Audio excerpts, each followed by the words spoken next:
O ye who believe, drugs and gambling and idols and divining arrows are only an abomination and an example of Satan's handiwork. So shun each one of them, that you may prosper. The Holy Quran, chapter 5, verse 91. Ladies and gentlemen, I ask you, and the Holy Quran asks you, are the people you are about to see prospering? Are they happy and content with their lives? Are they at peace with themselves and their loved ones? Today, there is not a city, town, or village in North America that does not have some kind of drug problem.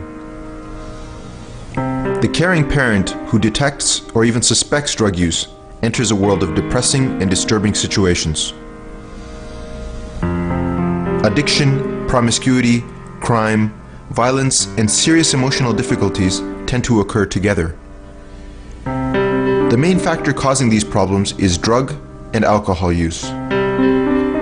Drug and alcohol use impacts families, communities, the education and judicial systems, as well as being a multi-billion-dollar economic burden. The Holy Quran discusses this subject in the following verse.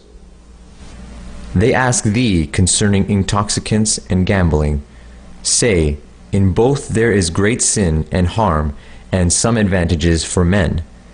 But their sin and harm are greater than their advantage.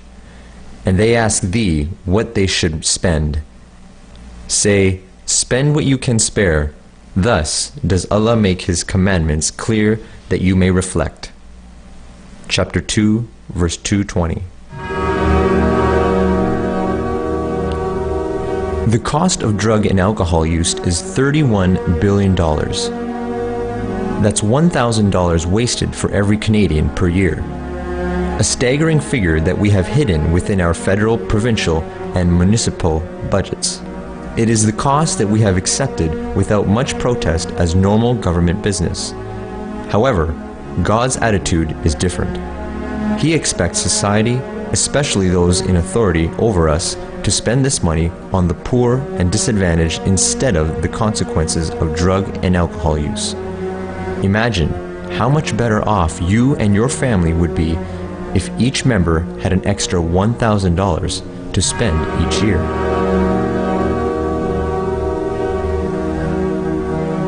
The history of drug and alcohol use can be traced back over 6,000 years.